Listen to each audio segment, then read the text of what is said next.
Hello and welcome to episode 179 of the Ego Chall Podcast. My name is Preston Byers, and as always, I'm joined by my co-host Justin Binkowski.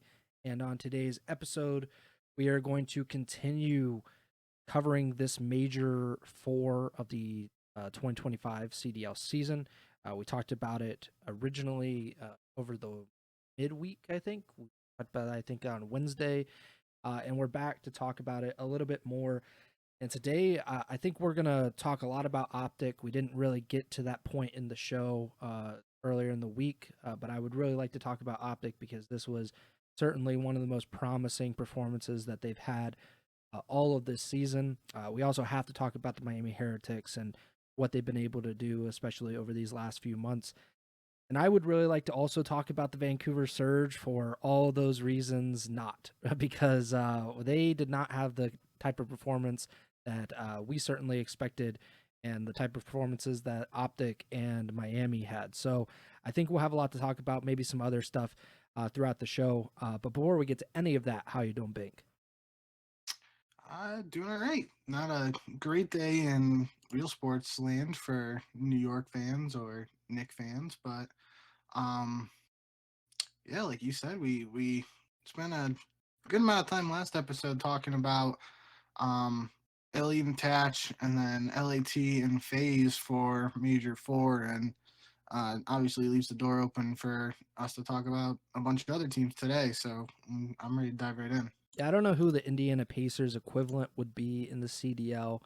Um, Maybe Miami. I don't know. Like that's like we don't really have like the small market, big market thing because pretty much everybody is in located in like the Dallas Fort Worth area, and those teams don't really matter all that much. But I do think that we have seen, not necessarily at the top in the CDL, but we have seen a lot of parity, especially in the top four.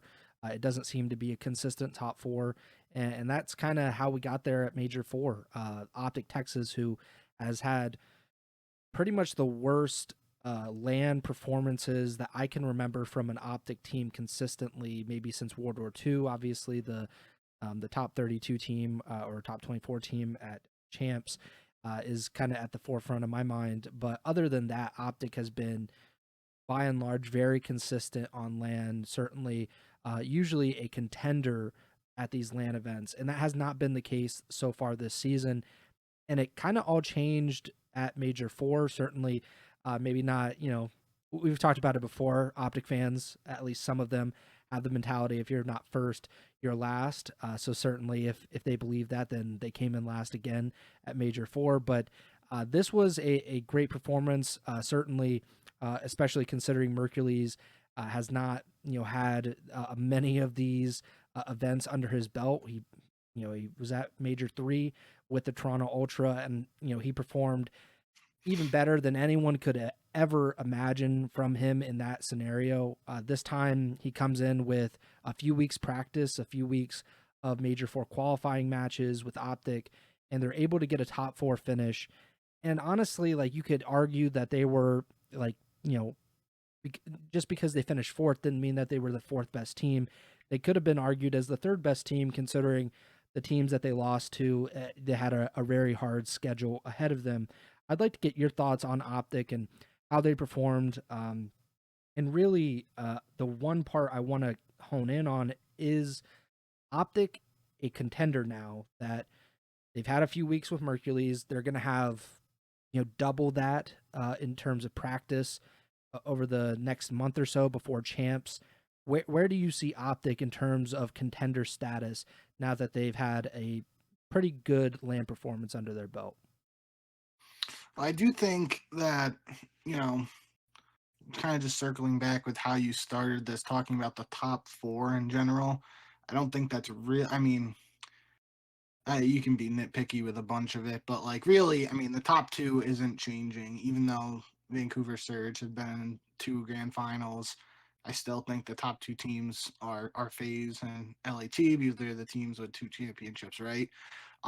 So after them, I guess you can do, if you're doing a top four, you can argue Miami, Vancouver before Major Four, obviously, and now Toronto and OpTic. And OpTic, I mean, heading into Major Four, um, the big, I don't know if that was necessarily big, but like my focus and narrative wise for them was, um, they have the three top eight finishes before this event. They needed to, you know, they were in a decent spot for champs qualification wise for CDL points, but getting a first round win basically like clinched it for them, barring like a wild, you know, first or second place finish run from Minnesota and or C9.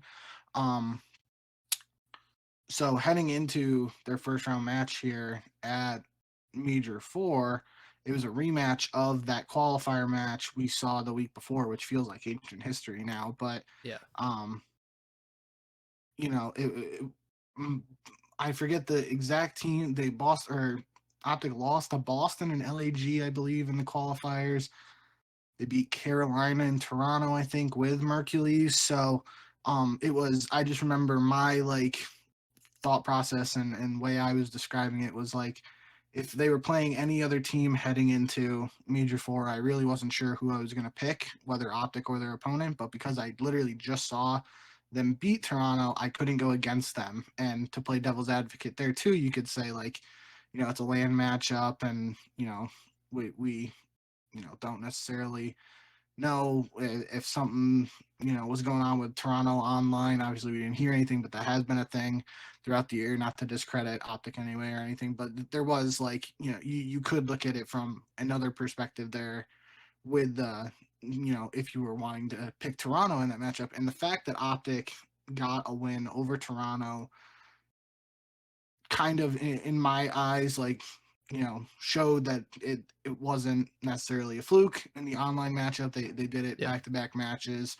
um and most importantly that was just a big win because the worst possible thing for OpTic would have been losing that match to a team they had just beat and then dropping down to losers bracket with the uncertainty of their champs fate still in the balance, right? Like they drop Mhm. down to loser bracket, they lose whoever they play down there, and then they're sitting there watching the whole event, just like worried about are we going to actually be a champs or not.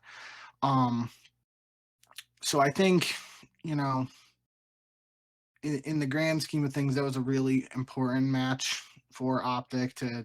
They got to play against Toronto, a team they'd already beaten, and they did it again. So that, in my eyes, circling back, this is like a long-winded circle for me, but circling back to our OpTic contenders right now, like if you viewed Toronto as contenders at any point this year, the fact OpTic now beat them twice, like that has to at least like put them in the conversation in my eyes. How highly you rank them though, just given the way we've seen LAT and Atlanta play and even Miami. And now, full circle here, what I was trying to get to was OpTic in general at this event. They get a fourth place finish, but they only play four matches. They Yeah. go 2-2, and they beat they beat Toronto and Minnesota, and they lose to FaZe and LAT.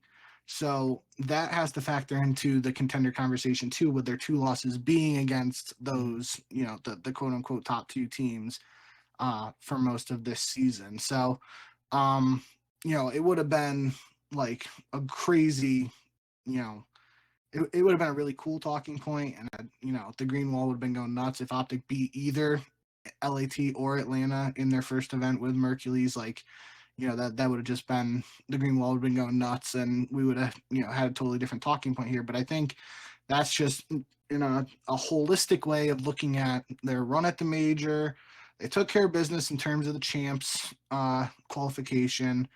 Got their best placing of the year with the new kid. Which, side note here too, it's technically Mercury's worst placing in the CDL, which is kind of funny, but that's not a very serious comment, even though it's factually correct.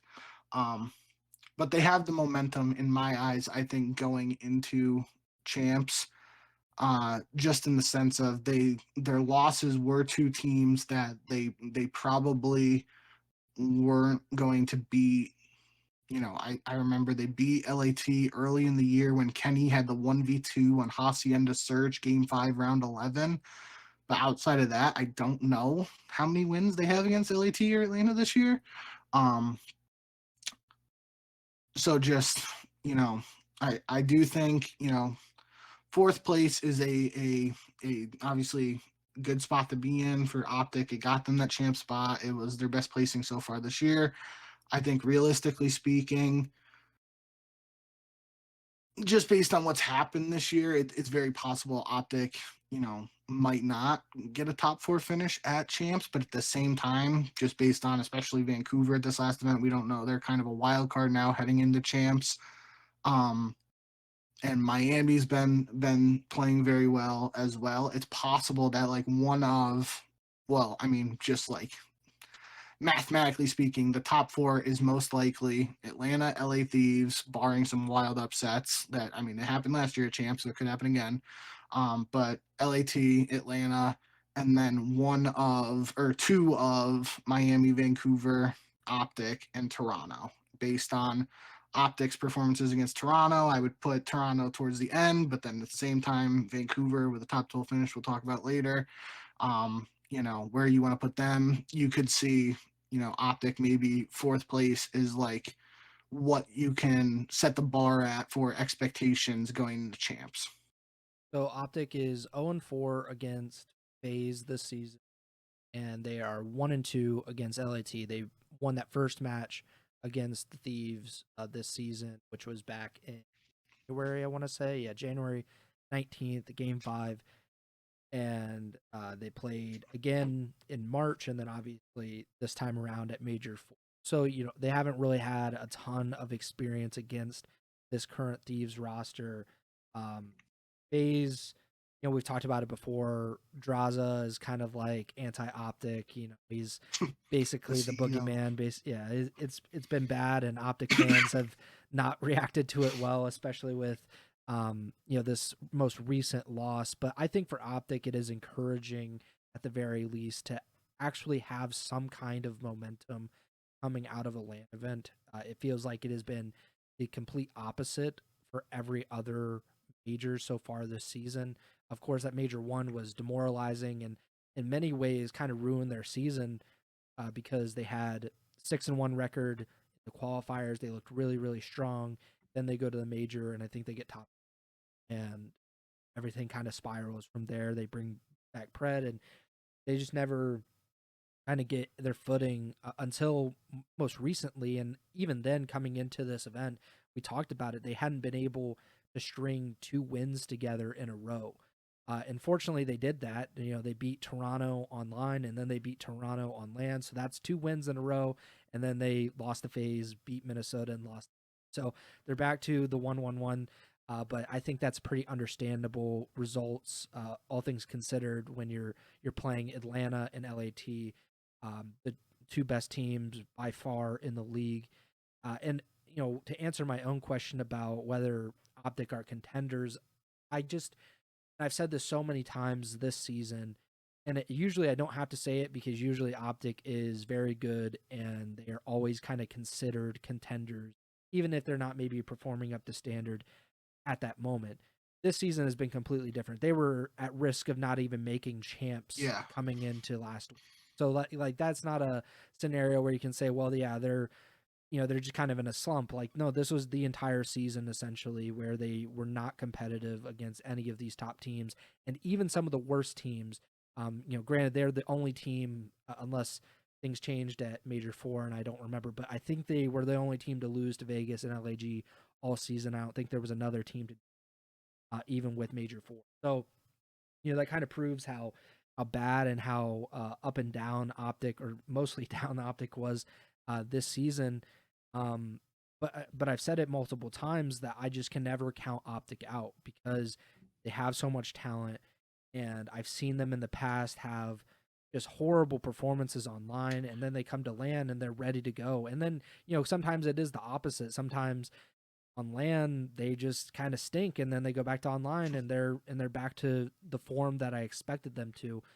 So I would say they're a contender because I can't count them out. I have more faith in OpTic to win champs than I do the Toronto Ultra, for example, even though Toronto has been way more consistent, has been in general a better team, but I don't have the belief that they can like rise to that next level and beat specifically LAT and Atlanta. And we really haven't seen that all that much. You know, granted they're 1-6 against those teams. I'm saying about OpTic, but at the same point, I believe that Mercules is the kind of talent that could beat those teams. I think in general, OpTic has the talent to beat those teams. It's just kind of will they be able to do it when it comes down to it, and they're going to have to, you know, right away have a very strong performance at champs, or they're going to have that long losers bracket run to even make it to that point. Well, I was just gonna say too. I think really my initial answer there was like not actually factoring in the champs bracket, Yeah, which we yeah. obviously already know, and their first round matchup is against FaZe. So that's a really an incredibly tough first round matchup. Just and you know that's the byproduct of the season OpTics had, and they put themselves with their backs against the wall just due to their early season performances. But I think, you know, if you aren't like thinking ahead like that, if you're just thinking like right now without looking at the actual matchups, like can OpTic win champs? Um, I think they got a shot, but obviously it's, you know, like we've outlined it pretty well for the last. There's some teams you'd put above them. Um, that you'd probably feel a little more confident in and confident in to win champs. At the same time, though, just as a reminder, a year ago we were in this position. Our Yeah. OpTic came in dead last at the final major before champs last season, and then they win champs. So you never really know with OpTic. I think you know it's kind of been proven at this point that last major of the regular season last year was more of a fluke, obviously just because they did, you know, win it all at champs. Um, but now it is a little different because they're technically coming into champs this year with their best placing of the year, as opposed to last year going into champs with their worst placing of the year. Um, at the same time, though, you know, contender status or not, the important thing for OpTic, I think, over these next couple weeks is they're just going to get more reps in with Mercules, which you know, young kid uh, hasn't been playing, you know, a ton of competitive or respawn over the years, and let alone only been playing a couple weeks with this actual roster. If they put some good work in, this team could get better, and that is a scary thought for a lot of these teams, especially just the way Mercules is played individually. And you know, to their credit too, even a guy like Hook, who you know kind of is getting lost in all this, at one point earlier in the season was probably considered the best player on OpTic, and he played pretty well at this major for what I saw. Um, but you know, end of the day, I think OpTic they showed the potential at this major, just that they can make something happen, but still with two losses against those quote unquote top two, it's going to be tough to uh, really say, yeah, OpTic is winning champs right now. It's kind of remarkable, and I credit this almost exclusively to Mercules because I think very highly of Hook and Ashi and Shotzi. I think they're all great players in their own right. Yet when was with this team, I think you and I both were of the same mind that this team just does not have the championship material. They are not that close to, you know, like we wouldn't even be considering what we're considering now of like, I mean, maybe, you know, like they obviously have to beat FaZe. They have to probably beat LAT to get to the championship. At that point, they were losing to Vegas. They were, you know, 1-4, 1-5 in these qualifiers. They look like one of the worst teams in the league. And I think the fact that they are where they are now, and I would say they're probably in the top half. I don't know, like if you look at betting odds or like how you would consider like most likely to win champs, but I would consider them to be in the top half of the 8 team field, which is not where they were at all a month ago or month and a half ago. And I think that's a lot to do with Mercules and kind of what and how highly people think of him, and I think rightfully so, in how highly they think. But I did want to talk about that OpTic FaZe matchup because we saw it at Major 4, and while OpTic did lose again, I think I said it was their 4th consecutive loss this season. I don't know total what the record is because Yeah. for a while, or I think for maybe a year or so, OpTic was in control of the rivalry. They were very, very good. And over the last 2 years, maybe even 3, I can't exactly remember, but we know what draws at least. It has been very heavily in favor of FaZe. And this match, again, went to FaZe 3-1. FaZe wins hardpoint, the search, and the second hardpoint. That being said, this was about as close of a series as it could get, especially in those first 2 maps. FaZe wins 250 to 246 on Rewind Hardpoint. 4 points is one of the closest hardpoint maps we've seen this season. I think we just saw 250 to 249 either this weekend or last week. And then it was a round 11 protocol search and destroy win. Again, like I think championship teams win these maps more often than not, and they're able to pull out wins even against teams that they maybe people would consider inferior. And I think a lot of people coming into this match thought OpTic is inferior to FaZe. And yet OpTic made a match out of it. And we just talked about like how little practice or relatively little practice they've had with Mercules, only 3 or 4 weeks heading into the FaZe has been together for the better part of 2 years now, like almost 2 full seasons. And yet OpTic almost pulled off this win. So I think that is a positive and encouraging sign for OpTic. I think they can beat FaZe. If we're just looking at talent, OpTic is very talented, FaZe is very talented. I would not give either team edge in terms of talent, or like if I did give an edge, I don't think it is significant. So I think OpTic has the chance, and that's what I'm opening the door to. Is it is not a guarantee in the first round at champs that OpTic is just going to lose and lay down against FaZe, even though the past has kind of dictated that has happened. Like I would imagine they're 1-9 or something over these last 2 seasons, and that's not great history, but we've seen at champs that some of that history usually does not actually matter. Comes down to. And there was I'm trying to find it too because I thought it was 2 back-to-back. Maybe it was at Major 3 and then at or I'm looking at the Major 3 qualifiers right now, so maybe they played at Major 3. Oh, that's what I'm looking at. They 3-0'd them at the Major, and then yeah, so they played back to back. Basically, they played on April 20th and April 25th, OpTic in Atlanta, and OpTic beat them on Hacienda Hardpoint 250 to 143. Notably, this was during Atlanta's like remarkable hardpoint struggles that were very noteworthy. And then there's another 6-5 search in the game 2, and then the game 4, Atlanta wins 250 to 244 on Vault Hardpoint. So that's another like very close series. It's a 3-1 win for Atlanta, but it's kind of deceiving just if you look at the actual maps. And then even at Major 3 itself, there's another 6-5 search and destroy map 2 and a 3-2 in the control. This time, though, Hacienda Hardpoint goes to FaZe 250 to 161. So even though FaZe is winning these matches 3-0, 3-1, there are a lot of close individual maps. And we talk about it.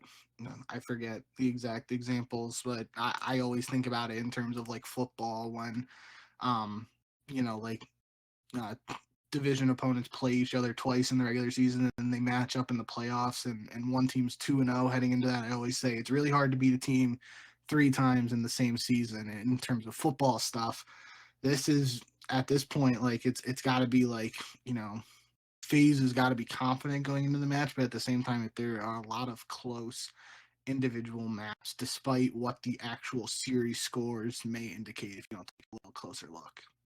I just looked it up, and OpTic over these last 2 seasons, all with Draza, OpTic is 1-11. Their one win is March 12th at Major 3. I think Last year? last year, losers finals, I believe. OpTic won that match, and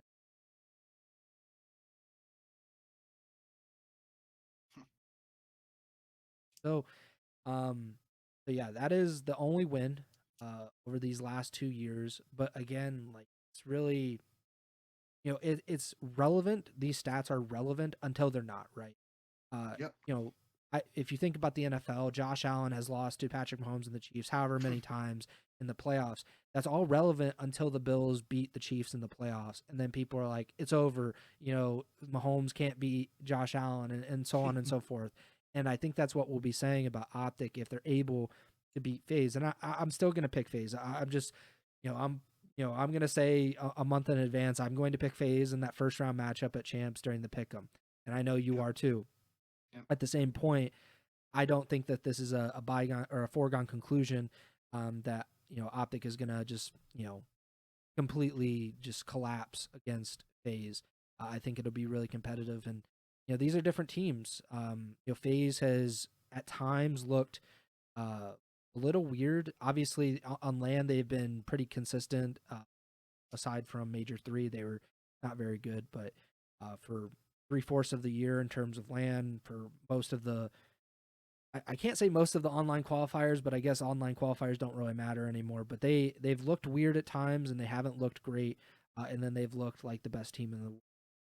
OpTic certainly has not had the ladder, but they are looking better and better with Mercules.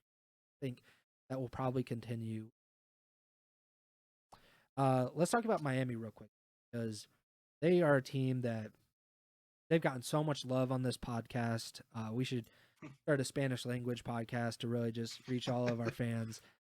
They finished third at Major 4. I believe they finished third at Major 1, if I'm not mistaken, as well.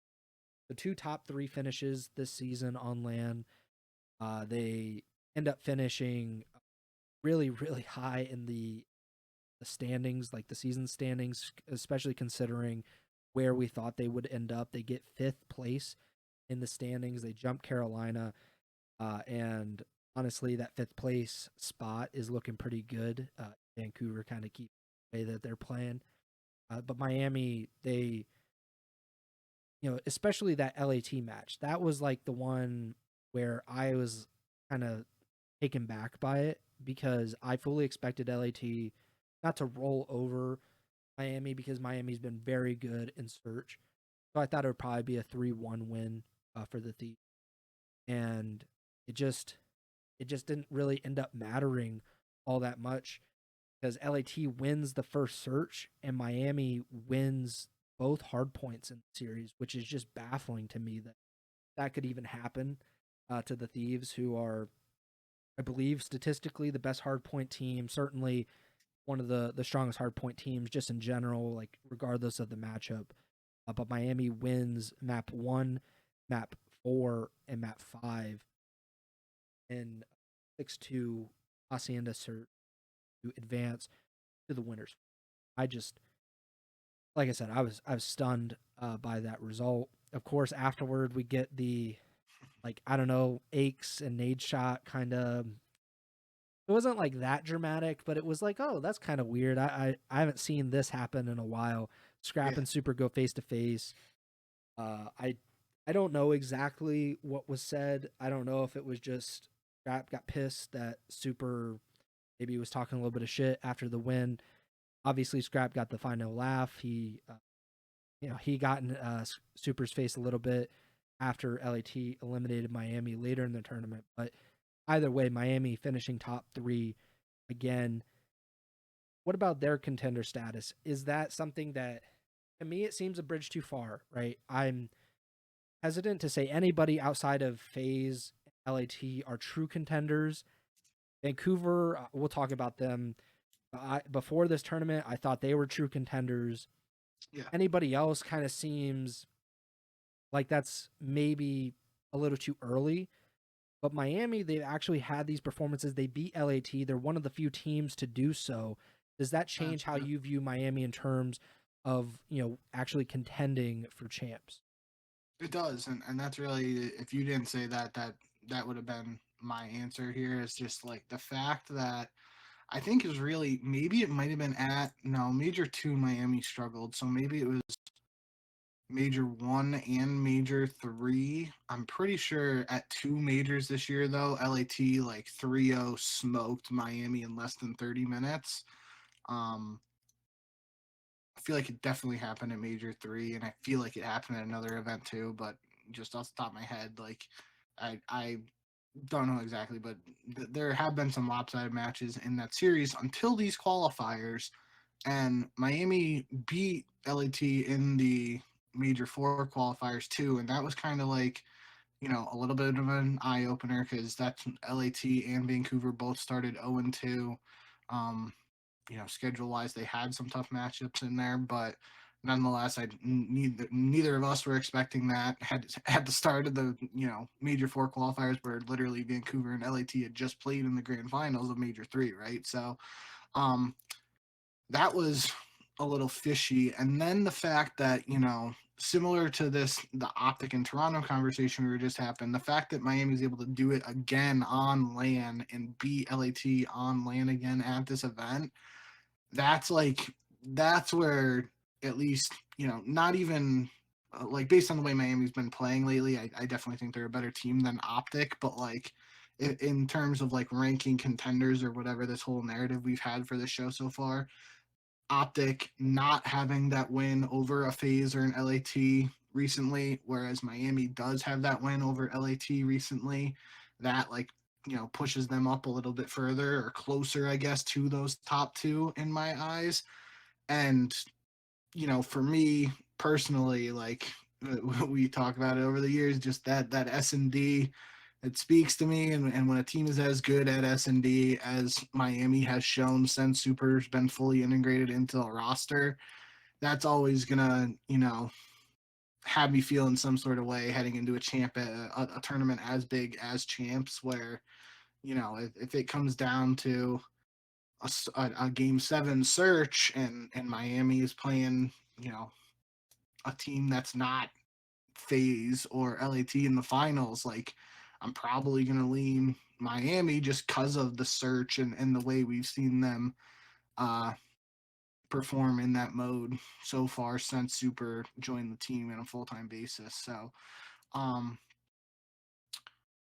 really overall for Miami, like you said, we have sung their praises over the last couple months since Super's been added to the team. Don't have to, sound like a broken record here, but I do think that, that whole uh I guess, for lack of a better term, the saga there at Major 4 with Miami beating LAT and then LAT beating Miami, that is like, you know, in terms of the trash talk and stuff, that's really cool and sets up a narrative for a potential rematch at champs. And if we get that dynamic that we saw last year of like the teams facing each other, like, there could be some cool clips out of that too.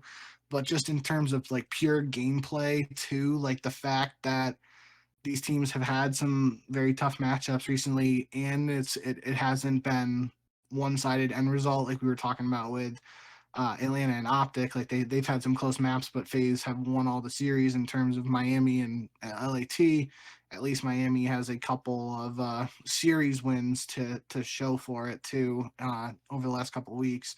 Um, I think that makes Miami a little bit of a potentially a scary team for really.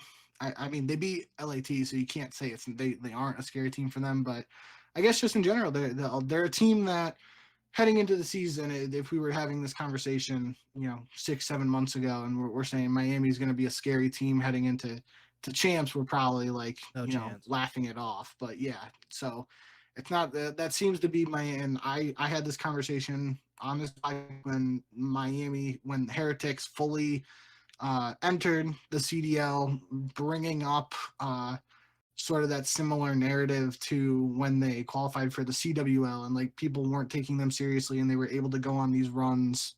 It wasn't resulting in championships, but they were causing some upsets and making some stuff happen. That seems to be similar to where they are right now, but they're even better just because they're they're getting to the championship Sundays. They just haven't made it to the finals yet, but it feels like they could be getting closer. And if I had to pick one team right now that I'm for lack of a better way to describe it, like LAT last year, where they go on these runs at the most important tournaments of the year, and they get third at champs and second at EWC. Mm-hmm. I believe. I think I said that right. Yeah, I think so. That's like, for lack of a better way to describe it, maybe that's where Miami, like a team that hasn't been in the finals this year that could do some damage at champs and EWC. Miami is like probably at the top of the list for me right now. Yeah, I think that is a good shout with LAT last season, where they were just unexpected. I think we always kind of thought, they're not on that level. They're not on, OpTic's level. They're not on LAT's level, or not LAT, Phase's level. Like, they're not a championship contender, but they're able to get there or get close to there. And I was just looking it up while you were talking. Before Major 4, LAT and Miami actually have played at every single major so far this season. And LAT before Major 4 had won every single matchup. I believe Major 1, they beat them, I think, twice, if I'm not mistaken. I think they won in the winners bracket and then eliminated them in losers finals to advance the grand finals to play Phase, which is exactly how it worked out this time again. Major 2, I believe Miami started in the losers bracket, and that's when Boston beat LAT, and LAT dropped down to, I think, absolutely brutalize the Heretics. And shortly thereafter, we saw Super come into the lineup, and it's kind of been different. Miami did lose to them in Major 3, if I'm not mistaken, again. And then, of course, Major 4, they face each other twice in the winners bracket and again in the losers finals, with Miami actually picking up that win. And I thought this win, granted they did lose again, and whatever the record is, I'm sure it's not great. Like, even on land, like, it's whatever 1-5 now. So obviously that's not great in terms of Miami. At that same point, they have one win over the Thieves on land. This is a team that has been to 3 grand finals and won 2 of them. So I think that's pretty good. They've also beaten Atlanta Phase on land. They beat them. They eliminated them from Major 3 in the losers bracket. They won Game 5. They knocked them out, I think, in losers quarterfinals, I want to say. Again, Phase has been to 3 grand finals, and they've won 2 of them. So they have wins over both of these top 2 teams on land. I don't think anybody else can say that, because Vancouver, they've beaten Phase on land, but I don't believe they've beaten LAT. I mean, LAT and Phase have beaten each other once on land at least, so there's that. But yeah, I don't think, maybe the Boston Breach, I don't know, like Boston beat LAT, but it feels like something Boston might have been able to pull off. I don't remember Boston beating Atlanta, but No. it might have happened at some point this season. But the point is, Miami has been in positions that not many, if any, teams have been in this season. So it would be foolish, I think, of either of us or anybody in the community to underestimate what they're able to do at champs. Again, I'm not going to pick them over Phase, over LAT. I think those 2 teams are above the rest. But Miami has as good of a shot as anybody else. And if Phase has the performance they did at Major 3, where they lose in round 1 and then they kind of have to fight back through the losers bracket, Miami is a great pick to make it to grand finals at that point, which would be astounding. Like, that would kind of be historic for them, because I don't know, like, an all Spanish team making it to champs grand finals. And obviously this is a long shot. I'm just kind of wish casting, I guess, at this point, but that would be pretty historic. It would be a huge moment for the organization, obviously, and it would be proof of concept like nothing else they've seen before. It would be something that Vegas Falcons could only dream of doing, and having this roster of all Saudi players make it that far in the championship tournament. So Miami has, to this point, surprised a lot of people, and I'm not gonna let myself be too surprised if they have another great performance at champs. So I would say they're not in the top contenders, but they are right below those top two teams. Like they are probably the third or fourth best team in the game, and that is an incredible thing to accomplish for a team we did not have very high expectations going into this season. Let's talk about Vancouver though, because they're like the complete opposite. Like we didn't have high expectations either for them coming into this season, but we got our expectations really, really, really high over the past 2 or 3 months. And post Neptune, they were a revelation. They went to 2 grand finals of the majors. They went to the minor grand finals. They beat FaZe multiple times. They gave LIT everything they could handle on a few occasions. And they look like a true contender until this weekend. This was an abomination, I would say. Of course, their winner's bracket match is like, all right, like that's a tough matchup to have against LIT round 1. Yeah. I get that. I did not expect them to win by any means. At that same point, though, you cannot lose to LAT 3-0 and then go down to the losers bracket and lose to the Vegas Falcons. I don't care if OpTic has lost to the Vegas Falcons. I don't care who has lost to the Vegas Falcons this season.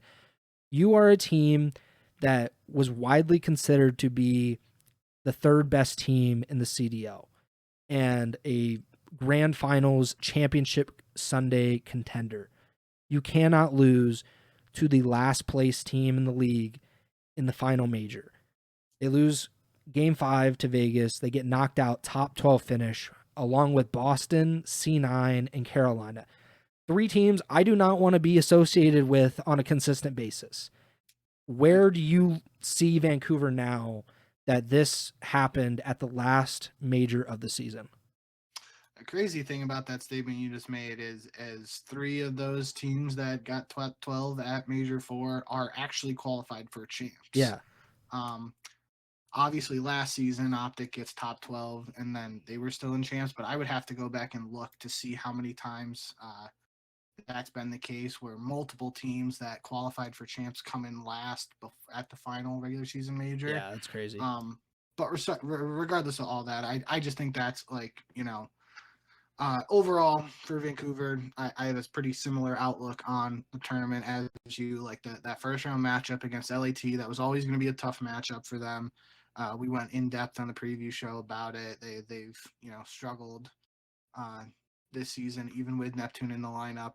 Whether it's a best of 7 or a best of 5, they've struggled against LAT. So wasn't expecting them to really come out on top in the winners bracket, but I did say, like, because of that first round matchup in the loser bracket with Vancouver, and I believe, if they won that match against, or sorry, I think I said Vancouver, the first round loser bracket matchup against Vegas, because of the bracket, the way the loser bracket shook out, I said, like, even if Vancouver lose to Thieves and winners bracket, they drop down, they have a good chance to go on a long loser bracket run because of the way the bracket played out. And that's just not the case. And I think that's just really like the loss to Vegas. I believe this is their only win on land of the year. That's just for a team that's been in 2 grand finals of the past 2 events before this one.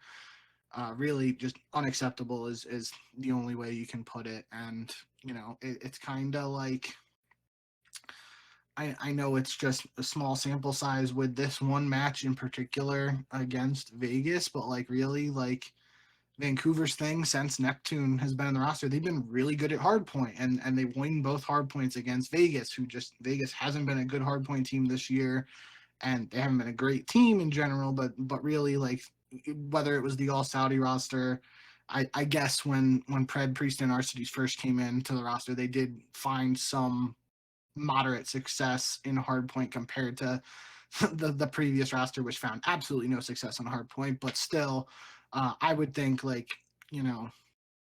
it's a team that you expect Vancouver to win the other modes in outside of hardpoint, which they've been so good in against every team, let alone a team like Vegas that's had their struggles in the mode this year. So the fact that they get Neslo'd by Vegas is just it's I guess really concerning has to be the best one word to describe it, because like that they're losing to a team that's one of the worst teams in CDL history. And even if you don't want to go that far, it's just they lost to a team that's not at champs, and now they're going into champs. They are playing teams that objectively had better seasons than the team they most recently lost to. um so it's definitely got to be concerning for Vancouver. I do think they have they've shown what they're capable of this year. They have the coaching staff with Rambo there to try and put in the work and fix any issues they've been having behind the scenes potentially. Um, so I'm not totally writing out Vancouver just yet, but I mean they're gonna be tested right away because it is champs. Only 8 teams there, the best of the best this season, and they're going to be tested right away at champs with a matchup against Miami, who we're just talking very highly of. And we were just talking about Miami and how good they are at search. And that's if Vancouver's losing 2 searches to Vegas, Miami's got to be looking at this like we just got to win 1 respawn and we're chilling, right? If you win, if Miami's like wins 2 respawns, they're like, yeah, series is over. It doesn't even have to go to a game 5. So, um, I don't know. It's definitely just. Oh, I did not expect to be having this conversation about Yep. Vancouver heading into Major 4, even with that first round matchup against LAT. Definitely, still thought they could have made a run to uh, the finals, but I will be interested to see how they respond. I guess we're getting ahead here of uh, the champs bracket, but if the teams just drop down to like they do in the first round of the majors here, if Vancouver loses to Miami and then LAT Boston is the other matchup in their like quadrant there of the top bracket, if LAT beats Boston, we have Vancouver versus Boston for, in the first round of the losers bracket. That's a matchup where I'm sitting here like I still would pick Vancouver right now just because both of these teams. I mean, I've been picking against Boston for All a while season. now, but that's besides the point. I mean, that's like it feels like similar narrative wise to Vancouver dropping down to play Vegas last event, where I'm saying like, yeah, they got a favorable matchup even if they lose round 1 of winners and they can go on a loser bracket run, but like I don't know if I have the same amount of confidence now that they had that same opportunity at Major 4 and they really just didn't take advantage of um, that matchup there in the loser bracket. So I don't know what's going to happen here for Vancouver. Um, my bigger thing overall for Vancouver, and really, I guess this doesn't necessarily matter a ton for our listeners, but it will if they are involved in like the fan voting for any of the awards and stuff.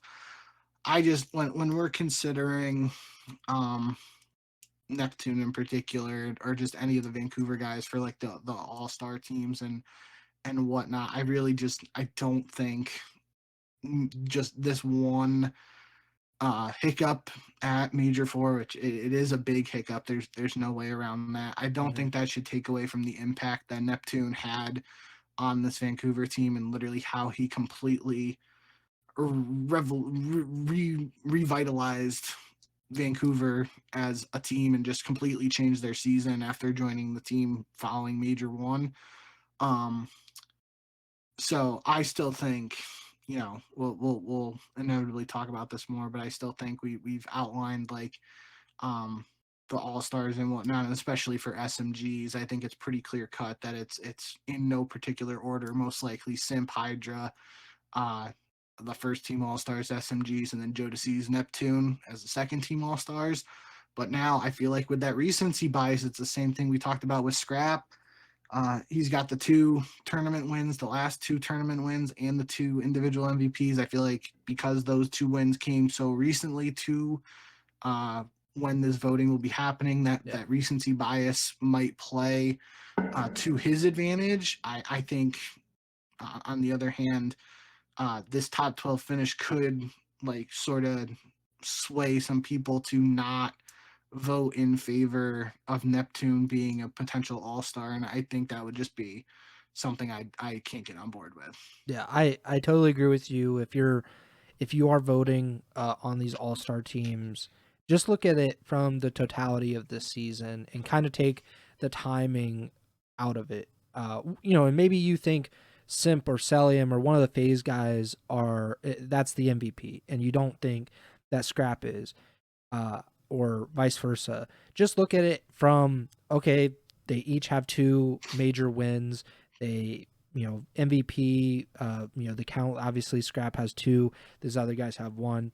Take it just as the count and not like, when did they do this? Was this 4 months ago versus 4 days ago? Like, don't take it like that, because, and I think you have to look at what Vancouver was before Neptune and what they were after. And he has the greatest, if you had like in terms of like actual most valuable, because LAT is like this incredible super team, like it's kind of hard to say like, well, this guy is like the most valuable because if you think Scrap, for example, is the most valuable, you can make a great argument still that Hydra is the most valuable because look how great he is, and look how especially when he elevates his game, how much better LAT is as a result.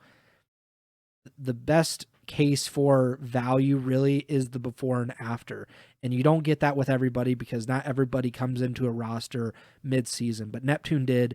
And now you can look at him and say, well, this is Vancouver. They were kind of dead on arrival to begin the season, and then afterwards were these contenders, at least for a little bit. Obviously the end of the season was not great, but if you said post Neptune that they would have a top 12 finish and then 2 grand finals appearances at majors, I think you would take that regardless of the order in which it came.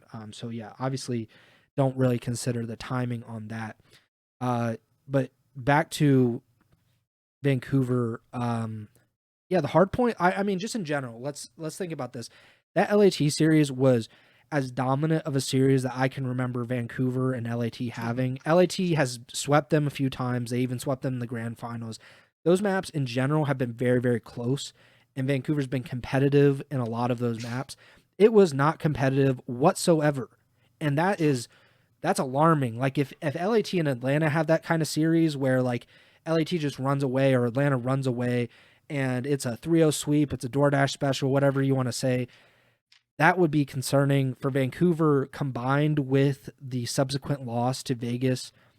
That's bad news. That is not anything that I want. Like, they're going to be so hard to pick in the pick'em, to be honest, because of this. Like, this is kind of the same deal with Toronto going into this. Like, you lose to OpTic. Like, I don't know how good OpTic is. I don't know, like, what to think of Toronto going into this. You said, I don't know what to think of OpTic going into this. Like, if they played any other team than Toronto, I wouldn't know who to pick. Vancouver, I feel the exact same way. Like, they play a very, very good team right now. Miami has been incredible really recently. Vancouver, like, that is, man, that's going to suck. Like, I kind of don't want to pick that match at all now because I think it would have been a pretty simple, I'll go with Vancouver, but I can definitely see Miami. That probably would have been my exact wording if this happened pre-Major 4. Now it feels like completely different with how I think about that matchup. Granted, if they do lose and they drop down to Boston, they've been very dominant against the Breach this season. I think they're 4-0 with Neptune. And but still, Boston is Boston, and they've had these moments. And I should mention the Breach, their best game mode is hardpoint. So when, granted, they're not nearly as good in hardpoint as Vancouver is, or I guess was at one point. But Boston, that's still like their bread and butter. Like they usually, if they're going to win a series, it's probably going to be through hardpoint. And that should be scary for this current iteration of Vancouver and its fans. So I'm very concerned about the Surge going into champs. Granted, they have several weeks to figure it out. I'm sure Rambo will be on those guys about improving over the next month or so, but man, that's a really bad finish to a otherwise incredible regular season for the Vancouver Surge. Any other team that you wanted to hit on before we get out of here? I mean, we kind of talked about Toronto in a roundabout way, is there anything you want to talk about with them? Just to Do you think they regret not signing Mercules? That's a good question. I know people were saying it because obviously they played OpTic round one. They lose back-to-back matches to them. Toronto ends up finishing they finished top 6. So not a great performance, worse than they did with Mercules at Major 3. Do you think if they're sitting back and you would give them some truth serum, maybe a little liqueur, maybe they feel like they're opening up to us, do you think they would actually say, yeah, we do feel like we probably should have signed Mercules? I think the percentage chance of them saying truthfully they have absolutely no regrets about it is 0%. I think there has to be at least some part of them that, sees the way it's played out, especially just because they've lost to OpTic twice since the decision came through. From a organizational standpoint, in terms of overactive media and Toronto Ultra, whatever, I can't give an honest answer there just because we don't know that whole. I outlined it at that time. We don't know the contract situation. We don't know if there was any buyout involved for OpTic. Like if OpTic had to give Toronto any amount of money, that might lessen the blow of these losses a little bit. But at the end of the day, I think I saw a clip of Aches talking about it on the flank, and it's kind of paraphrasing here, but it was basically you had the potential to make just a very easy roster decision in terms of the team played really well with Mercules. If they decided to keep him in the roster and keep Beans on the bench, I don't think a lot of people would have questioned it just because of what we saw at Major 3. And it's not I like Beans. I think he's a funny guy. I think he's played pretty well this year, but it's not it's not like Scump had visa issues and Mercules is replacing Scump, right? It's not like a face of the franchise player being even if it was Joe DeCeves or Kleenex. It's not a player of that super caliber where it's we have to get him back in the roster, no questions asked. I think it's just the only part of this that, again, from an organizational standpoint, that really is outside of any potential money exchanging hands either, is just the way Toronto in particular has conducted business over these last few off seasons, where they allow the players to explore their options and stuff. It's not likely that Toronto was looking at Mercules as this potential building block for future rosters. I could be completely off in saying that, but just again, based on them letting guys like Insight and Kleenex continually being restricted free agents, testing the market, and then coming back, it's most likely that they weren't thinking ahead when they were considering the roster move and thinking okay, Mercules can be on our roster for the next 2 years, basically. And I mean, end of the day, we don't know if that's. I mean, it feels like that's the vibe with OpTic right now. But with OpTic being OpTic, things could change very quickly. And I guess a good example of that, even someone like Envoy, when Envoy was being called the Dark Prince or whatever, and he was the Prince to Scump's King or whatever, it felt like Envoy was that next guy up when Scump inevitably retired. And then someone like Ghosty even got his shot on OpTic. It felt like he might stick around too. So I don't really know what the future holds for Mercules. It feels like to me, I mean, again, I've said it every time we've talked about OpTic's roster this year. My vibe in terms of what I think the team is going to do has been completely off. Mm-hmm. But for whatever reason, it feels like for me, Mercules could be a part of OpTic beyond this season. And I think that's pretty cool, especially just given his whole story, how this came to be. Literally, if Beans doesn't have visa issues, this kid's most likely not even in the CDL right now, let alone on OpTic. So it is a weird situation. I definitely I'm glad you brought this question up, and it's a good way to kind of look at Toronto right now, because I mean, at least for the rest of this season, that Beans and Mercules are just going to be intertwined in comparisons and whatnot based on how they play the rest of the year. And it could be one of those things where they're compared for like the rest of their careers, really, if they, they keep battling it out for a couple more years. It could always be that um, the sort of the Wally Pip thing where he got replaced by Lou Gehrig, I believe, or was it DiMaggio? I don't remember. I should know that, but it was I'm Gehrig. tired. But yeah,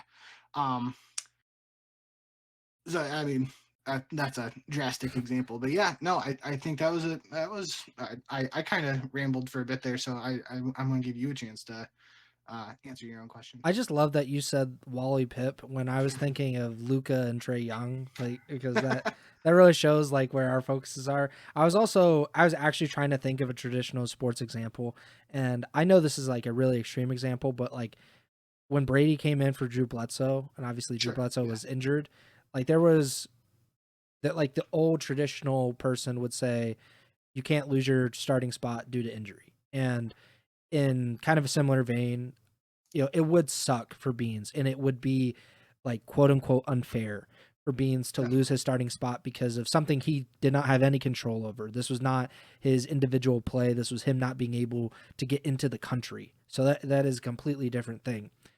At the same point though, life is not fair. And this is a competitive environment, and at the end of the day, it is about winning. So, Drew Bledsoe did not come back to the New England Patriots and start again. He was traded, I think, to Buffalo. And, that's no offense to Drew Bledsoe, was a good quarterback. Jimmy Garoppolo, he gets hurt. Brock Purdy, Mr. Irrelevant, comes in. He has people are like, what the hell is this guy doing? And that's, the rest is history. Now he's getting paid $255 million. $50 million a year for the next 5. I don't know if Mercules is getting that contract, but I'm sure the OpTic paychecks are nice.